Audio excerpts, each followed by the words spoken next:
안녕하세요. 이 아침에 주님을 사랑하시는 마음으로 함께 해주신 여러분 모두를 진심으로 환영합니다. 오늘도 성령 하나님께서 우리 마음속에 역사하시고 여러분과 저를 또 다른 귀한 깨달음으로 인도해 주시기를 주님의 이름으로 기원합니다.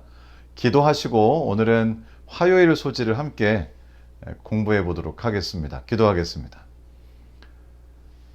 우리를 사랑하시는 거룩하신 하나님 아버지, 주님께서 저희에게 축복해 주셔서 생명 주시고 또 허락하신 생명으로 이 아침에 주님의 말씀으로 우리의 마음을 채우고 또 기도로 우리의 마음을 주님께 드릴 수 있도록 특별한 은총과 축복으로 더하시니 감사합니다. 함께 하신 모든 분들 이 시간을 통해서 주님의 뜻을 조금 더 알게 하시고 이것이 우리의 삶의 선택과 우리의 운명의 귀한 축복으로 작용하도록 하나님께서 처음부터 끝까지 함께해 주시기를 우리를 사랑하시는 예수님의 이름으로 기도드리옵나이다. 아멘. 오늘 저희가 함께 공부하는 화요일 소지의 제목은 하나님은 재판장이시다 라고 하는 것입니다. 저희들에게 참으로 귀한 복된 소식이죠. 우리 주님께서 저희의 재판장이라고 하는 것은 사실 여러 가지 귀한 의미를 담고 있습니다. 얼마 전에, 몇 년 전에 미국이 아주 떠들썩한 일이 있었습니다. 2017년에 사형수, 그러니까 살인을 저지른 죄 때문에 사형수가 되어서 사형을 당한 한 흑인이 있었습니다. 그런데 안타깝게도 몇 년 뒤, 그러니까 아마 4년 뒤 정도인 것으로 제가 알고 있는데요. 몇 년 뒤에 이 사람이 실제로 사람을 죽인 사람이 아니라는, 사실은 이 사람이 무죄하다는 그러한 DNA 증거가 나온 것입니다. 하지만 이제 뒤집을 수 없고 죽은 사람을 살려낼 수가 없지요. 인간 재판장은 안타깝게도 모든 것을 정확히 알아서 늘 옳은 판단을 할 수 있는 존재가 아니라는 것입니다. 우리가 이 세상을 살아가면서 억울한 일을 당하는 사람들을 많이 보게 되고요. 사법제도가 그러한 분들에게 희망이 되고 잘못된 것을 바로 잡고 정말 잘못한 사람들에게 벌을 주는 그런 기능을 하기를 저희가 원하지만 현실은 그렇지 못하다고 하는 것입니다. 왜냐하면 재판장으로서 일하시는 분들도 본인이 법을 만드신 분들이 아니기 때문에 법을 공부하고 때로는 법을 잘못 이해해서 실수하기도 하고 또 법을 다 제대로 이해하지 못하는 경우도 있고 또 인간이 만든 법 자체가 불완전하여 우리의 가슴을 아프게 할 때가 많습니다. 그러나 오늘 저희가 배우는 교과의 내용은 하나님께서 우리의 재판장이라고 그렇게 가르치고 있습니다. 이것이 바로 성경의 가르침이죠. 우리 하나님, 재판장이신 우리 하나님은 인간 재판장과 많은 차이가 있는데요. 그 중에 아주 괄목할 만한 차이가 한 가지 있습니다. 그것은 바로 이것입니다. 시편 99편 7절입니다. 여호와께서 구름 기둥 가운데서 그들에게 말씀하시니 그들은 그가 그들에게 주신 증거와 율례를 지켰도다. 노란색으로 표시된 부분을 다시 한번 읽겠습니다. 그가 그들에게 주신 증거와 율례. 이 말씀은 하나님께서 바로 우리에게 법을 주신 존재라는 것을 저희에게 상기시킵니다. 세상의 재판장들은 재판장이 되기 위해서, 판사가 되기 위해서 법을 공부해야 합니다. 오랜 역사에 걸쳐서 많은 사람들에 의해서 만들어진 그 법을 공부해서 그것을 재판할 때 적용하죠. 그런데 우리 하나님은 공부하셔야 되는 분이 아니라 바로 그 법을 만드신 분입니다. 그 법을 만드신 분이 재판장이시니 우리를 다스리시는 실제적인 우주의 재판장이 되시는 우리 하나님은 온 우주의 어떤 존재보다도 우리가 받은 바 그 법을 가장 잘 아시는 분이시고, 그 법을 제정하신 분이므로 그 의도가 무엇인지를 정확하게 아시는 분이기 때문에 재판장으로서 우리를 심판하실 때에 정확하게, 정의롭게, 공정하게 하실 수 있는 분이라는 것을 저희에게 말씀해 주고 계십니다. 이것이 얼마나 감사한 일인지 모릅니다. 저에게 세상을 살다 보면 참 억울할 때가 있어요. 저 사람이 정말 나쁜 일을 한 사람인 것이 분명한데 모든 사람들이 그렇게 이해하고 있는데 지금의 사법제도로는 그 사람에게 벌을 줄 방법이 없는 경우가 종종 있다는 것이죠. 그리고 특별히 도덕적인 법에 있어서 기본적인 인간관계에서의 도덕적인 기본적인 그런 관계의 법을 지키지 않더라도 지금의 사법제도에서는 그것을 물을 방법이 없는 경우도 많습니다.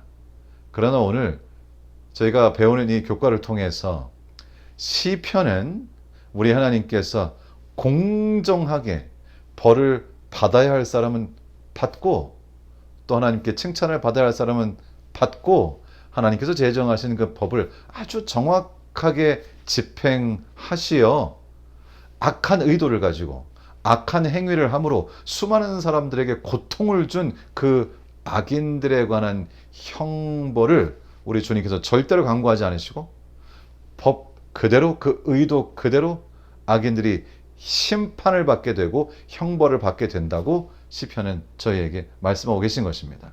시편 75편 8절로 10절입니다. 그 잔을 하나님이 쏟아내시나니 실로 그 찌꺼기까지도 땅의 모든 악인이 기울여 마시리로다. 또 악인들의 뿔을 다 베고 의인의 뿔은 높이 들리로다. 우리 하나님께서 결국 악인들에게 심판을 베푸시고 또 그들에게 형벌을 가함으로 온 우주의 이 공정, 정의를 이루실 것이라는 말씀을 저에게 주시는 것이죠. 더 이상 억울함이 없고 더 이상 남을 해코지하고 고통을 주고 사람들을 죽게 만들고 정말 말할 수 없는 극악무도한 일을 한 사람들이 아무런 대가를 치르지 않고 버젓이 자신의 이기적인 욕망을 끝까지 채우는 그런 일들이 없게 될 것이라고 말씀하십니다. 우리 주님께서는 이 모든 것들을 아주 분명하게 심판하시고 결말 지으실 것이라고 성경은 특별히 시편의 기자들을 통해서 저희에게 가르쳐 주시는 것이죠. 저희들은 시편을 읽으면서 하나님께서 우리의 재판장이라는 사실을 깨닫고 그 재판의 과정이 마지막에 악인들이 형벌을 받는 것만 포함하는 것이 아니라는 것을 배웁니다. 이 재판의 과정이라는 것은 하나의 일련의 긴 과정이고 사실 그 시작은 우리가 생각하는 것과는 조금 차이가 있는 시작일 수 있다는 것이죠. 시편 14편 2절은 이 주님의 소위 재판, 심판의 시작이 어떻게 되는지를 기록하고 있습니다. 여호와께서 하늘에서 인생을 굽어 살피사 지각이 있어 하나님을 찾는 자가 있는가 보려 하신즉. 우리 주님의 심판의 과정에 사실 궁극적인 목적은 하나님의 백성들, 아니 이 인류를 구원하는 데 있습니다. 악인들의 심판은 온 우주에서 죄와 그 결과들이 없어져야 하는, 인간에게 고통을 주는 이 죄를 없애셔야 하는 이 주님의 사명, 그 사명을 이루시는 과정에서 죄로부터 떨어지기를, 그리고 죄의 문제를 해결하기 위하여 예수 그리스도 허락하신 구주를 받아들이고자 하지 않는 사람들을 어찌할 수 없으셔서 그대로 두실 수밖에 없는 것이 바로 심판이라고 하는 것이고요.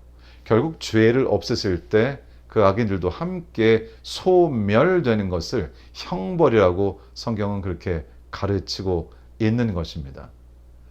그래서 이 심판의 전 과정은 사실 인류를 구원하고 하나님을 찾아 하나님께서 베푸시는 이 구원과 공의롭고 공정한 심판의 결과가 되는 축복을 받을 것인가, 누가 받을 것인가를 찾으시는 것으로부터 시작을 합니다. 다시 한번 읽어보겠습니다. 여호와께서 하늘에서 인생을 굽어 살피사 지각이 있어 하나님을 찾는 자가 있는가 보려 하신즉. 특별히 주님께서는 어떤 사람들을 찾으시는가? 우리 주님께서 구원하시려고 하는 사람들, 우리 주님께서는 사람들을 찾아 구원하시려고 하고 사실은 모든 사람이 구원에 이르기를 바라십니다. 그런데 그것이 가능하려면 하나님의 계획과 하나님의 구원을 받아들여야 한다는 것이죠. 그래서 주님의 이 허락하시는 귀한 구원을 받아들이기 위한 조건이 한 가지가 있는데 그것은 바로 겸손한 것입니다. 그래서 주님께서는 이 심판의 첫 과정으로 정말 겸손한 자, 우리 주님의 구원을 있는 그대로 받아들이고자 하는 자가 누가 있는가를 살피신다고 말씀하십니다. 그래서 사실 이 심판의 과정은 악인들에게서부터 시작되는 것이 아니라 하나님의 구원을 받아들이는 겸손한 자들로부터 시작하여 그들을 살피시고 그들이 구원받을 수 있도록 도우시며 그들을 구원받는 하나님의 백성으로 준비시키는 것으로 그 첫 단계를 시작하신다고 하는 것입니다. 그래서 성경은 하나님 백성의 심판을 먼저 하고 그리고 악인들의 심판을 뒤에 하시는 것이죠. 보통 우리가 심판이란 말을 들으면 집행심판만, 형벌을 내리시는 것만 생각하기 쉽지만은 전 재판의 과정을 의미할 때도 있습니다. 이제 이런 모든 과정, 하나님의 백성들을 주님께서 붙드시고 그들을 자신의 품으로 다 초청하시고 그리고 나서 이제 최종적으로 시편 98편 9절에 있는 말씀처럼 이 땅을 심판하시러 악인들을 심판하시고 공의를 이루시기 위하여 이 땅에 오실 것입니다. 그가 땅을 심판하러 임하실 것이미로다. 그가 의로 세계를 판단하시며 공평으로 그의 백성을 심판하시리로다. 이것이 우리의 소망입니다. 그래서 시편 기자는 이러한 사실을 깨달았기 때문에 하나님께 주님 저를 심판해 주십시오라고 부르짖습니다. 우리가 오해를 하기도 하는데요. 심판해 달라고 하는 것이 나에게 형벌을 주십시오라고 하는 말로 오해할 수 있으나 시편 기자는 나를 살펴주십시오. 나를 살피셔서 하나님의 백성으로 삼아 주십시오. 나를 품어 주십시오. 나를 심판하사 내가 하나님께 구원받을 자격이 있다고 판결해 주십시오. 그래서 시편 기자의 이런 태도를 교과 43페이지에서는 이렇게 요약하고 있습니다. 시편 기자는 하나님께 자신을 심판해 달라고 부르짖지만 자신의 변호는 전적으로 하나님의 의를 의지한다.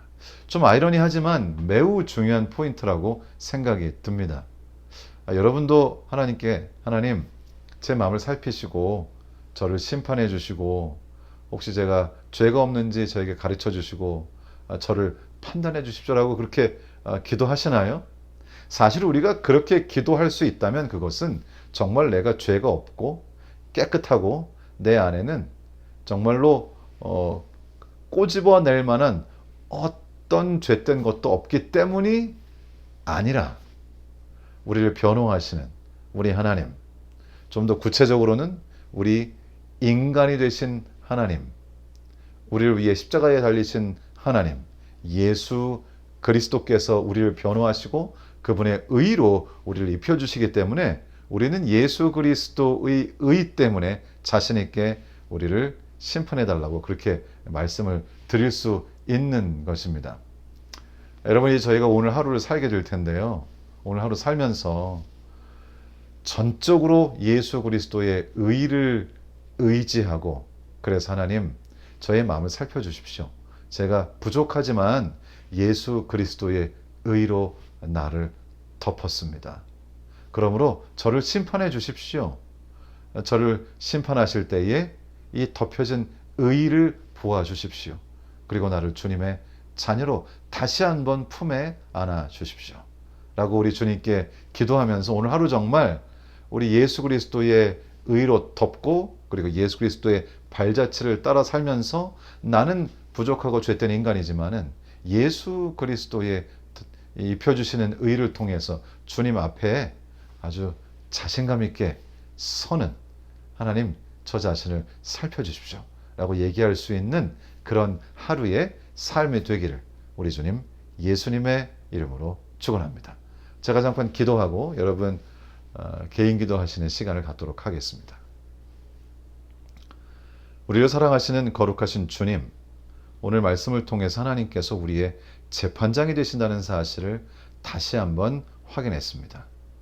이 세상에 수많은 판사들이 있으나 모두 불완전하고 우리의 마음을 때때로 상심하게 합니다.